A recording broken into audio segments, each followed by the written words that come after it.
Welcome, welcome, welcome. My name is Dr. Gretchen Hawley. I'm a physical therapist and a multiple sclerosis certified specialist. And every month I partner with MS Views and News to host this virtual support group that we like to call Moving with MS. And every month we have a conversation about a different aspect of movement and physical therapy within multiple sclerosis. So this month we're talking about hand and finger and arm strengthening, basically all things upper body. A lot of what I talk about as a physical therapist is lower body based because most of my patients that I work with, either in person or virtual, are working on goals like walking better leg strength to stand up from the floor, to stand up from low surfaces. So we focus a lot on legs, but I didn't want to forget about upper body because a lot of people with multiple sclerosis have upper body weakness as well. So that's what we're going to be talking about today. As always, thank you to MS Views and News. They are one of my favorite organizations to partner with, and a huge thank you to our supporter, Viatris, who allows all of this to happen. So hand and arm strengthening, and I also wanted to include some other helpful tips and some links and products, tools that you might find helpful if you do have hand weakness and arm weakness. And if you are on live, go ahead and comment in the chat box if you have any specific challenges when it comes to using your upper body, your arms, shoulders, pains, aches, daily activities that you might find hard to do. Let me know, because then I can tweak what we're going to be talking about to your specific difficulties and challenges. Okay, so we're going to talk about fine and gross motor skills, and I'll tell you what that means, what they are, why it's important, strengthening exercises and functional exercises, and then what you should do. So if you do have any of the fine motor or gross motor difficulties, what do you do about it? So for starters, I like to always start with gross motor skills because gross motor to me means bigger picture. So gross motor skills involve movements of the big muscles in our arms, our legs, our torso. Obviously, we're focusing on upper body today, but it's the big muscles. It's the muscles that that we would use to like reach for something or bend down to pick something up. So it's typically related to balance or strength or coordination. And just as an example, lifting a spoon, lifting a hairbrush, lifting weights, throwing a ball, raking, these are all big movements that we have to do with our upper body. So those are gross motor skills. And then we have fine motor skills. So fine motor skills is the ability to control and coordinate the smaller muscles in the hand, or even in our lower body, it would be in the foot, in our toes, our ankle. But when it comes to upper body, it's the smaller muscles in our hand, fingers, and wrist. So when you're thinking fine motor skills, we're not thinking like big movements like before, like throwing, shoveling or raking, picking something up.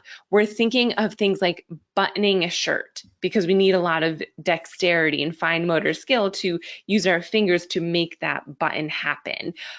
Zipping up a zipper, tying our shoelaces, clasping jewelry. All of those things require fine, small motor movements that we need in order to complete that task. So oftentimes we will use gross motor and fine motor skills at the same time.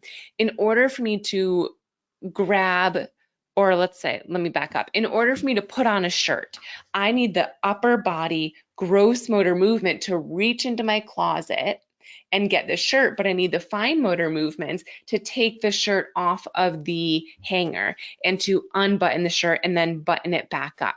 So it's a combination of this big reaching movement and using our little small muscles in our hands to do the smaller movements. One thing that is extremely important to understand when it comes to upper body function is that it requires postural control and sensory awareness. And this is something that a lot of people forget about and forget to work on. they might assume that if you have weakness in your upper body, we just need to strengthen your upper body, which is true. But if you don't have good postural control in your torso or sensory awareness in your hand, it's going to make your upper body movements much more challenging. So I'm just going to look in the comments and see what you guys said were challenging for you. So dexterity in fingers, raising arm above shoulder height, and fingers fatigue easily with typing. Yep, that's a big one that I hear. Let's see, noticing weakness in my left hand, trying to get back into knitting, love that, to help with dexterity, yes. Carrying TV dinner between the fridge, microwave, and table, absolutely. So these are all things that require our arm muscles, but also our finger muscles.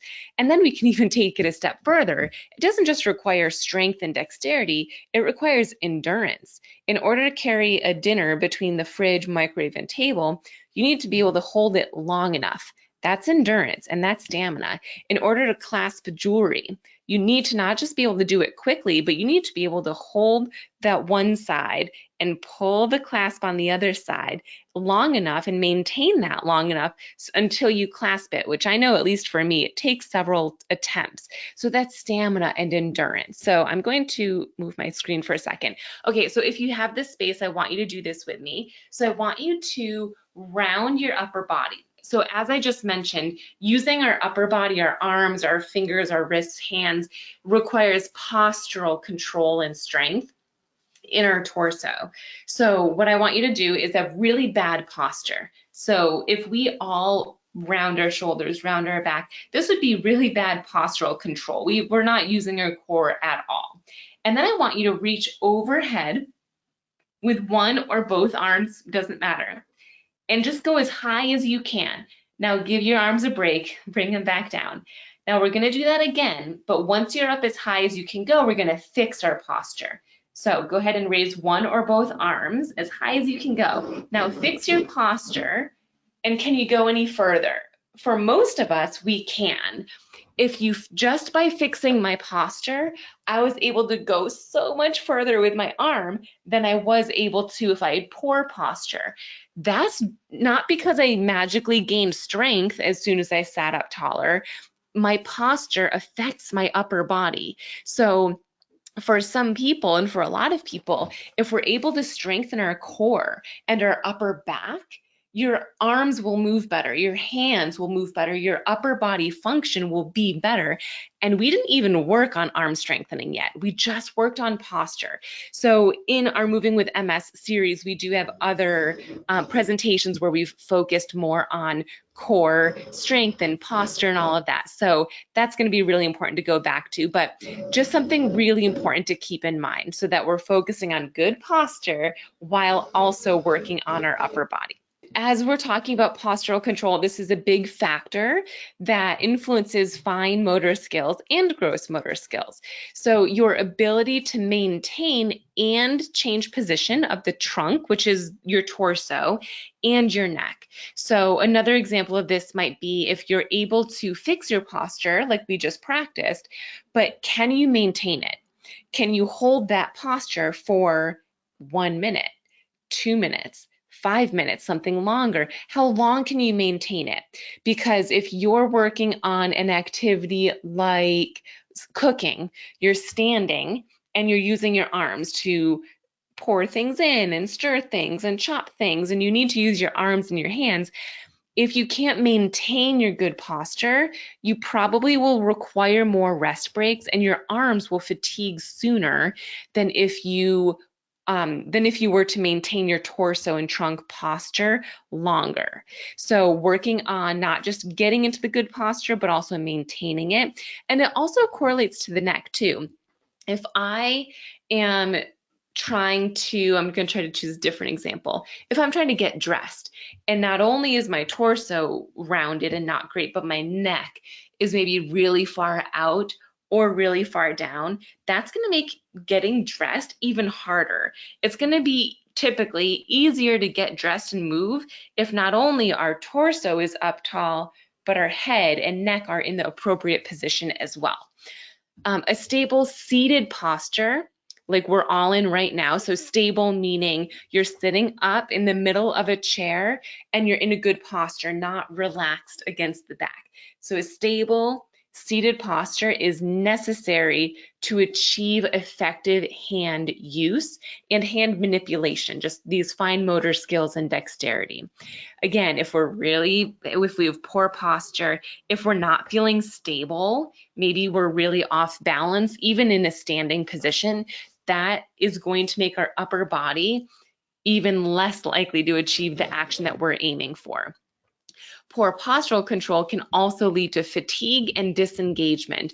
And this is a really important one because fatigue already is a common symptom of multiple sclerosis, but having poor postural control that makes these upper body movements even more fatiguing is a double whammy. Obviously, we don't want to get more fatigued, but because of that, because it's a double whammy, it often results in disengagement, meaning people saying, well, I'm just not going to cook today, or I'm just not going to wear shirts that button because it's too hard, or I'm just not going to wear my jewelry. And while that's understandable because those activities are challenging, the more you disengage, the more you take yourself away from those situations, the weaker those areas are going to get, and it's just going to get even worse. So we want to make sure we're working on postural control. We'll get to sensation in a bit, in addition to the upper body, gross motor and fine motor strengthening.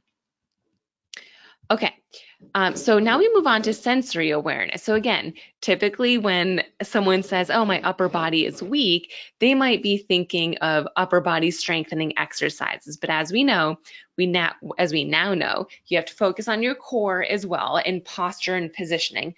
But you also have to focus on hand sensation, because if you're unable to feel the things, if you're cooking, if you're unable to feel the spoon that you're using to stir, if you're getting dressed and you're unable to feel the shirt or the buttons or the clasps, if you're putting jewelry on, you're unable to feel the things, that's going to make it even more challenging. So being aware of where your body is in space, being aware of when your arm is forward, when your hands are clasped versus open, and there's different types of finger closings. Being aware of those specific positions and alignments and feeling that position, feeling the things is huge. Yes, you need strength to cook, to get dressed, to to carry the dinner plate over, dexterity to knit. You need strength for those things, but you also need to feel the things. If you can't feel it, your brain won't be able to sense how heavy it is, and you might drop it. Or you might be unable to coordinate the movements simply because your brain can't understand what you're trying to do because it can't feel it. So poor body awareness and sensation impacts fine motor skills because your brain doesn't have a clear idea of how to move in space or how to perform this specific task. Okay, so moving on to broader exercises for these things, for postural control, for sensory awareness, and for upper body strengthening, is going to be always starting with the core. So people, my patients that I work with always find it interesting that when they tell me they've goals of upper body strengthening, very rarely do we actually start with upper body exercises. We start with the core, and we'll do a couple of examples at the end here, but we want to focus on core strength. And one really easy way to do it, and when I say easy, I don't mean simple, it's just an easy exercise because we can all do it, is as you're sitting right now, improve your posture, whatever that means for you. For most of us, that probably means we're going to come up to a taller position. So instead of being slouched and relaxed, we're going to come up here. And you're just trying to be as tall as you can. So you're not rounding away from the back of your chair, you're up tall. You're not arching in the opposite direction either. You're just coming up tall. This is fixing our posture. This is requiring lots of muscles to work. So just by getting into this position, you're working on your core strength. Now you could stay here for the rest of our conversation, or you can relax and sit back down, let those muscles relax for 5 seconds, 10, 30, 60 seconds, and then come back up and just stay here for maybe 10 seconds, 20 seconds, whatever you can, and then sit back down. So instead of holding for these long 5-minute, 10-minute increments, you're just doing repetitions.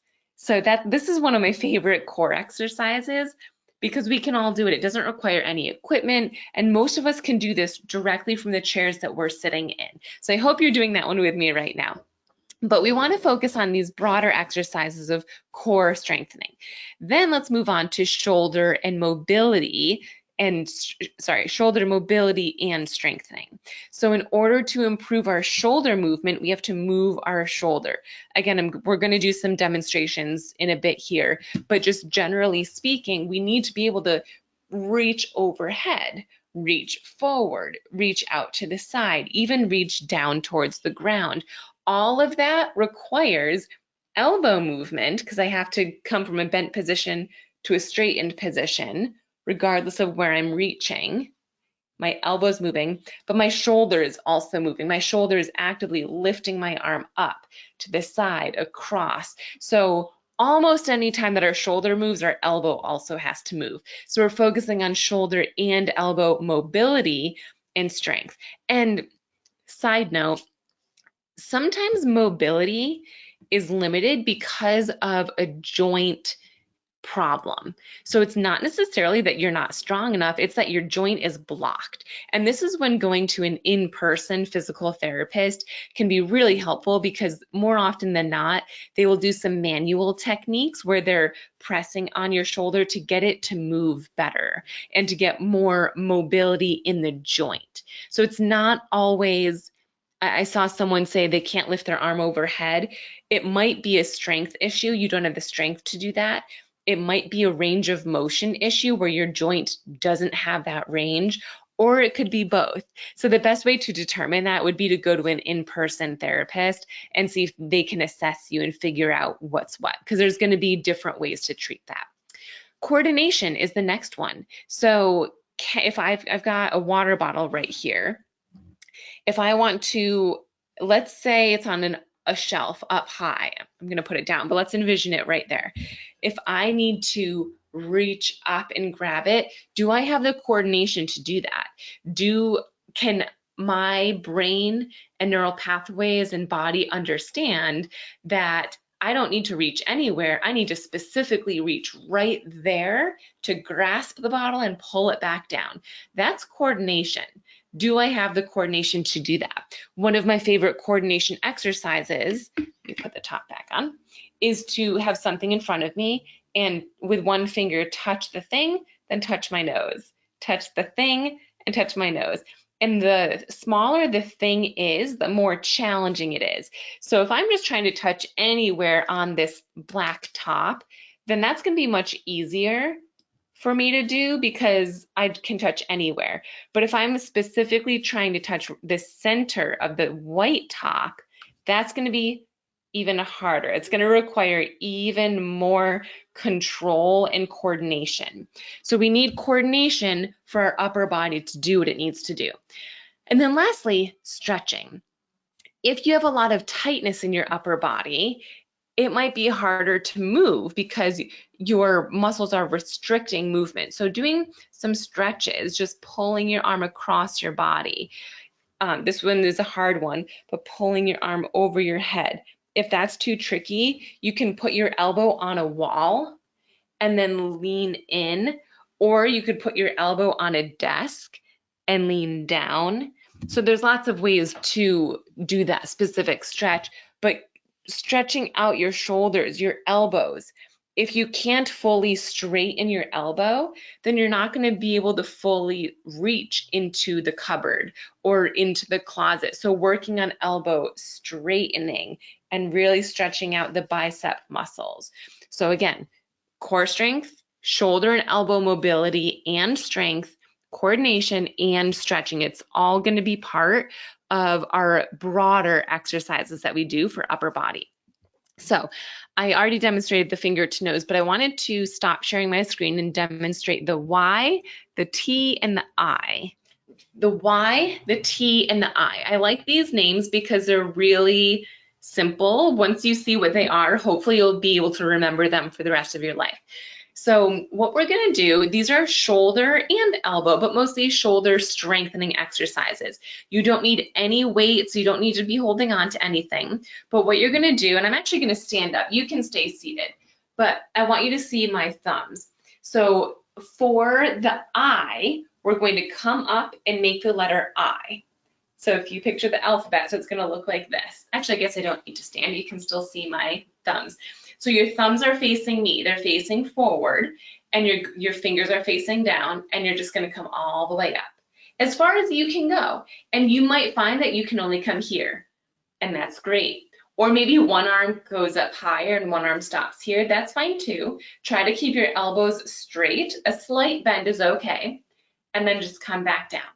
So this is a really great strengthening exercise for your shoulders, regardless of how high you can go, even if it's down here. It's a great exercise. You can do it seated or standing. Slowly up, slowly down. So that's an I, right? Because you look like the letter I. Next is T. There's two different ways that you can do a T.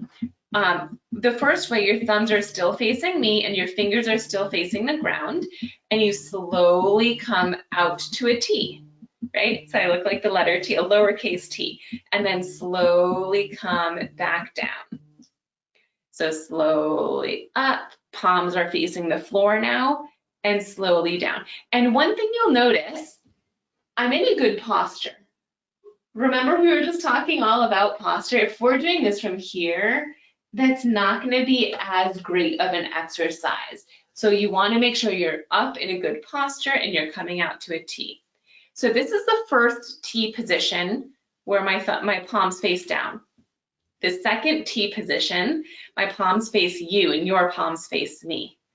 And we're coming out like this. One of those might be easier for you than the other. You're more than welcome to choose whichever one is easier. But both of these work a different shoulder muscle than our eye. So it's really important to do both of these because they work different muscles. Okay, and then there's the Y. This one's my favorite one. So the Y is between the I and the T. So for the I, we came here. For the T, we came here. So now we're coming diagonally. And for your Y, you can come all the way up if you're able to, and then slowly back down, or maybe you just come up halfway. That's great. And back down. Maybe you just come up here. Maybe one arm's higher than the other. Doesn't matter.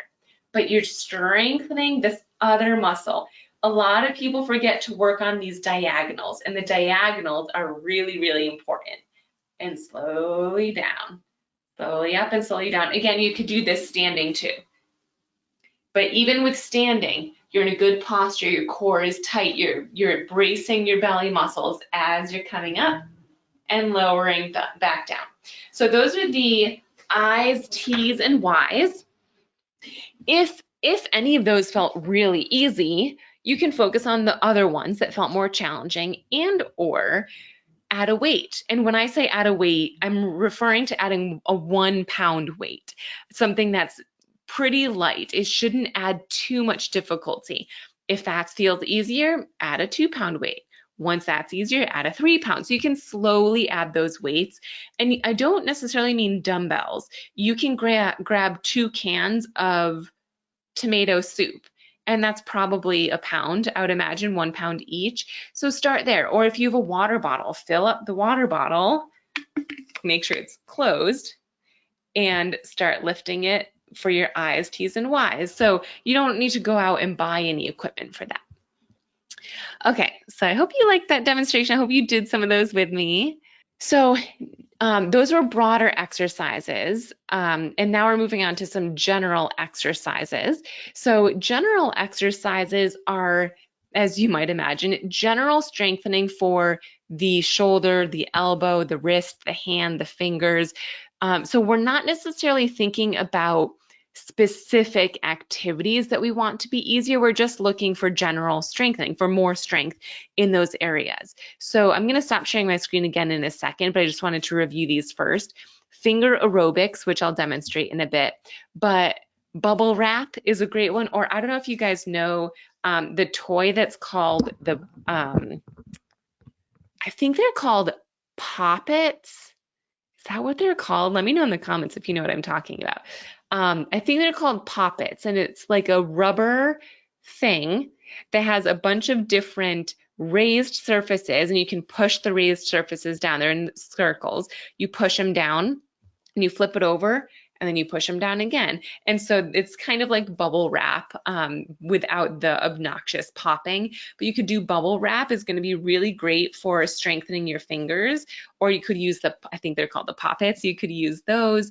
And to make that a little bit more intricate, you could play with bubble wrap here, like right at your torso level.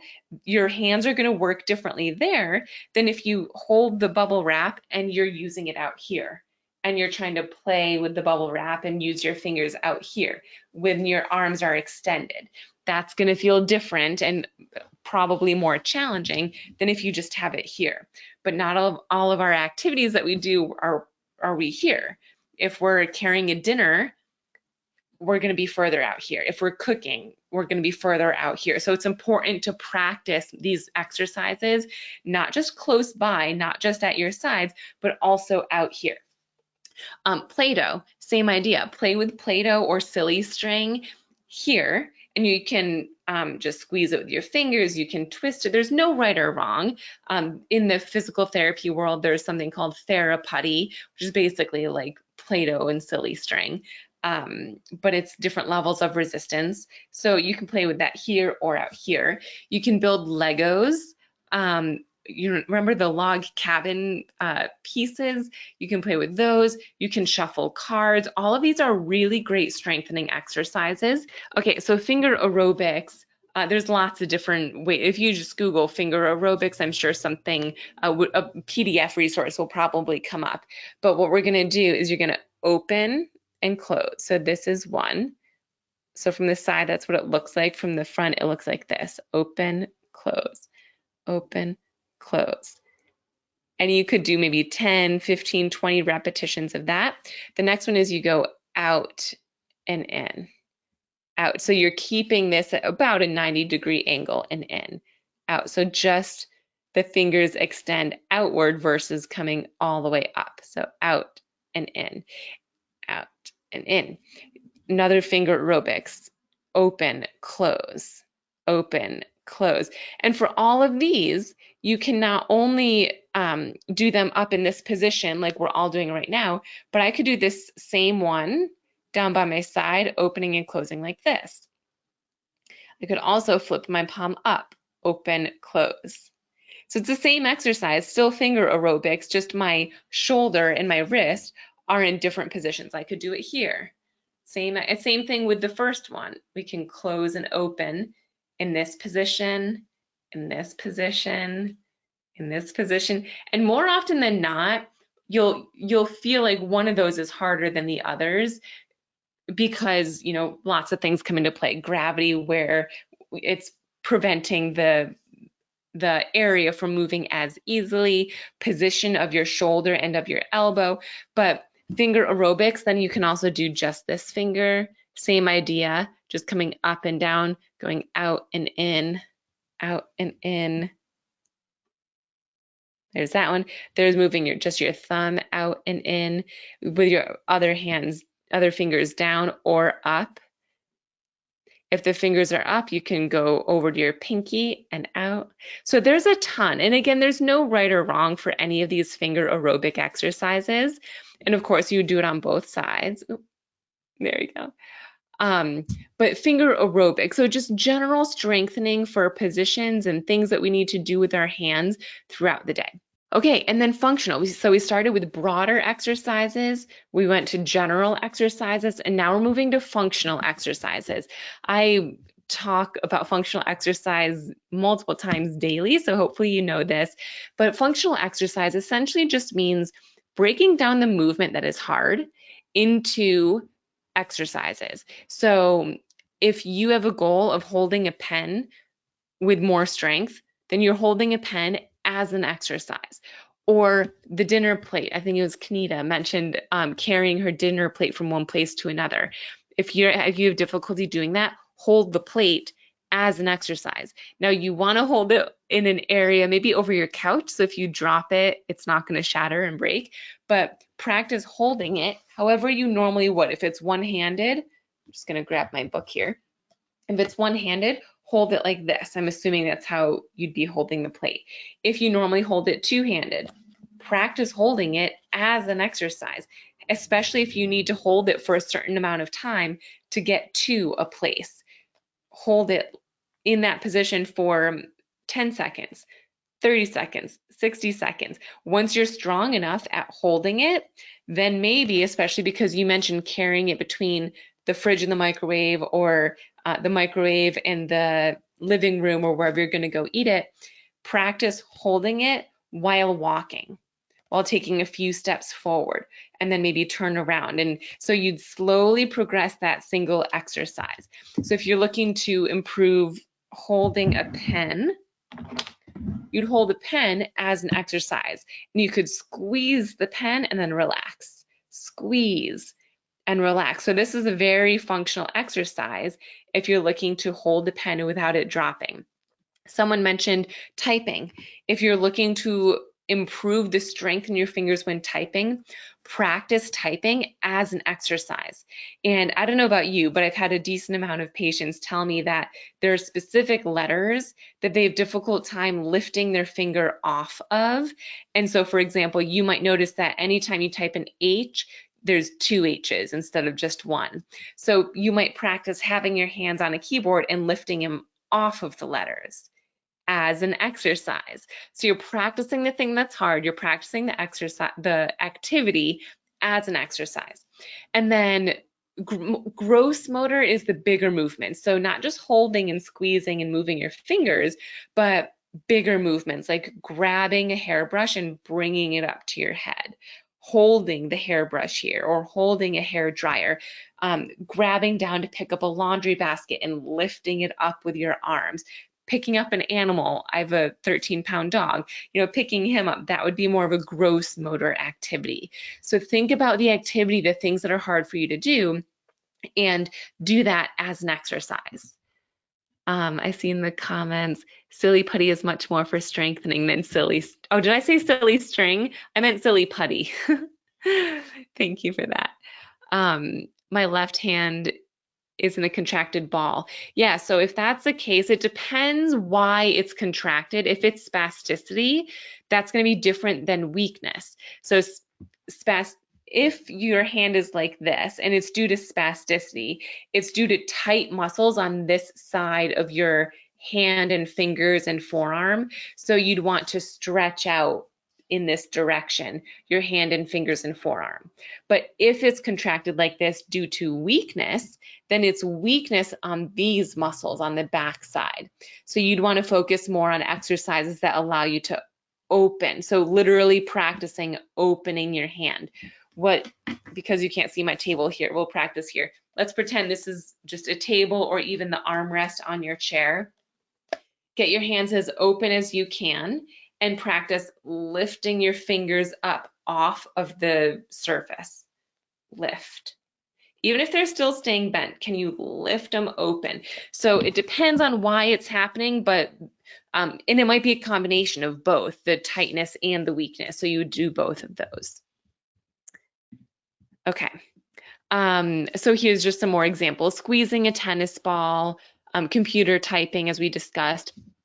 Stenciling is going to be fine motor, the pencil grasp, playing a piano, anything that you can think of throughout your day that's challenging for your fingers and for your hands. Clasping a necklace, you could do that as an exercise. Maybe do 10 repetitions of clasping it, then unclasping it.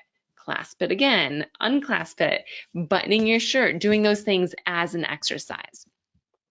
So then the question that comes into play is, well, A, is this possible? And B, what if it's not possible? Like, what if I just keep trying these things and they're just too hard and I'm not getting stronger? So then it's a conversation of neuro recovery versus compensation. Because even if it is possible, which we know through neuroplasticity, which is the ability of our brain to strengthen these neural pathways so that we can actually get stronger, that takes time. So the goal with these types of exercises is neuro recovery, that through neuroplasticity, your muscles will get stronger. But again, it can take a while. It can take weeks to months to years. So what do we do in the meantime? If it's going to take 6 months or 9 months, whatever, for you to actually get strong enough so that you can lift your arm overhead to brush your hair or to clean, like if you're showering, you need to wash your back, then we can also use tools to help compensate. So I wanted to go over some of my favorite gadgets so that you could get an idea of ways to compensate. Compensating is not a bad thing. If we go back to this slide, I always like to do both. I suggest to all of my patients that I work with that we do neuro recovery, which means strengthening exercises like we've been talking about thus far, and using gadgets and tools and things and strategies to allow us to do the movement, even though it's compensating. So you don't have to choose one or the other.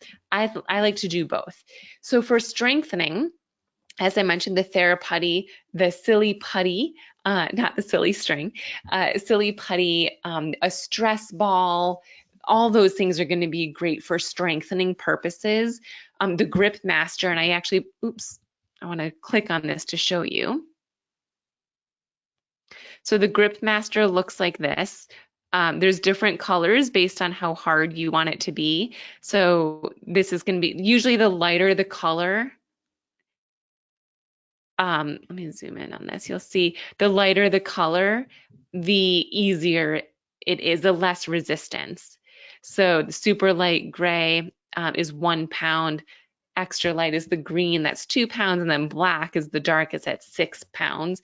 So what you do with this is you hold it like this and you can push down all of your fingers or one finger, then another finger. So it's for finger strengthening with the idea and goal that it would help with daily activities. And here's whoever mentioned knitting, or maybe this is crocheting. I don't know how to knit or crochet. I'm a quilter, but this is one of those. Opening jars, you'd need finger and palm strength for that. So that is the Grip Master. And then there's also the finger resistance strengthener that I wanted to show you. So these are the things that I wanted to show you. So for, was it Joe? For whoever mentioned that your hand is closed, what you can do is put your fingers, as you can see in this image down here, where his or her hands are in the little circles and you're pulling out. Now that might be way too challenging at first, but eventually you could use something like this to help open your hand up. Similarly, the lighter the color, the easier it is. And again, as you can see, it's ideally going to help with things like typing if you play the guitar, gripping. I don't think any of us are going rock climbing anytime soon, but gripping, gardening, even gripping your steering wheel. And there's lots of different ways that you can use them. But this is the opposite motion of the Grip Master, which was more closing. And then gadgets for life. And so again, these are gadgets for strengthening, but these are gadgets for daily activities of daily living. So a long-handled hairbrush. So if you don't currently have the hand strength and shoulder strength to lift your arm and get your brush to your head or get your hands to your head to wash or brush or whatever, you could use this long-handled hairbrush. Raised toilet seat is another great example. If you have difficulty reaching back for the toilet so that you don't plop down, a raised toilet seat might be a great way for you to reach back to reach for a higher armrest and slowly control your way down. A button hook, which is this right here, this is the coolest thing. It's kind of hard to see, but this is silver, or not It's like a silver, I don't even know how I describe it, hook that you put through the hole of a button.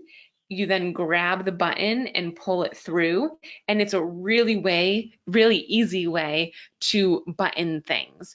And so you could get a button hook. The sock aid, oh, here you go. I didn't realize that picture was down below. So that's how it works. You pull it through and grab the button, then pull that back. But a sock aid is something that can help you put socks on. A shoehorn is something that allows you to slide your heel into a shoe. So could you get the leg strength to put on socks and the core strength to do that? Sure. But in the meantime, a sock aid might be really helpful. Using alternate pens like this one down here can allow you to grip differently so that you can use pens easier. Do I have a picture? I don't have a picture on this next one.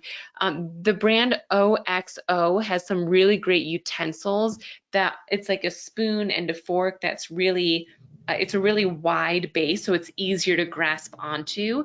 Or you could just get rubber and wrap it around a spoon or a fork so that it's a bigger thing to hold on to. It's not as small and skinny as a normal spoon or fork. They have jar openers, and they have different pill bottles that make them much easier to open as well.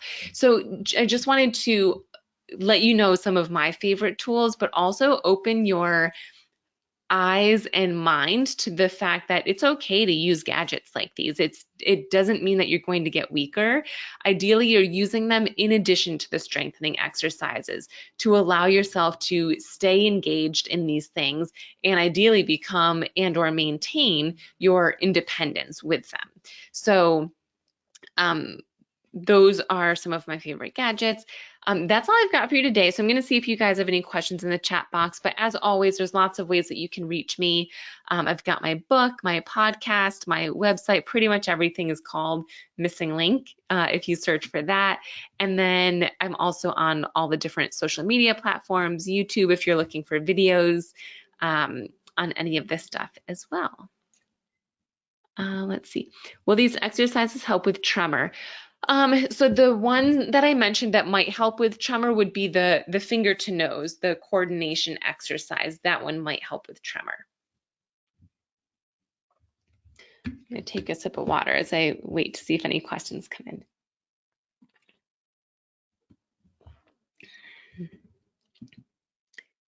I see some orange hearts saying thank you. You're welcome. Deanne says thank you. Great job as usual. Awesome. I think my favorite part about talking about upper body is remembering to first focus on the core and sensation. I'll actually come back to sensation in a second here. But again, so many people forget to focus on the core. And as we discussed, the core, everything stems from the core for our lower body movement and our upper body movement. So especially if working on your upper body feels daunting right now, focusing on getting a better posture can be so helpful. And sensation, we have a whole nother presentation on this, but just to quickly touch on it, I was mentioning earlier, if you can't feel the thing, it's going to be hard for your brain to understand to move your arm in that way or to grasp the thing or hold the thing or clasp it, whatever it is. So making sure the sensation in your hands and upper bodies is as good as possible. So you've probably heard me say this before, but my favorite way to work on that is to grab something that you have. I've got this coaster and it's like a cloth material. And if my hand was numb or tingly or hypersensitive, too sensitive, I can just use this and just rub it on there. I can tap it, I do whatever I want, just kind of moving it around to help reduce the sensation or improve the sensation. Another one that I love doing is getting dried rice and putting it in a bag, a Ziploc bag, put my hand in that bag and just move it all around. And that can help improve sensation and reduce numbness. So posture and sensation is just as much something to focus on when we're talking about upper body, hands, shoulders, elbows, wrists, you name it. So if you didn't know that before, hopefully you can become aware of it and focus on those things too. Rice is tough to do with numb feet. Yeah, I love doing that rice, the dried rice exercise with feet too. If you have a big bucket, I like to put, or a bucket or pail, I like to put the dried rice in a bucket or a pail, like something bigger, because you're right, if you're trying to do that in a Ziploc bag, it's pretty challenging. Or even if you have a big, what's it called? Like Tupperware, like a really big Tupperware that you could easily put your foot in, that might work too. Thank you so much for tuning in. I always love hosting these, but I love seeing your guys' participation and tweaking what we're going to be talking about to your specific situation. So thank you for everyone who shared what they were going through so that we could do just that. But have a great rest of your evening or day, depending on what time zone you're in, and I will see you next month. Have a good day, everyone. Thanks again for tuning in.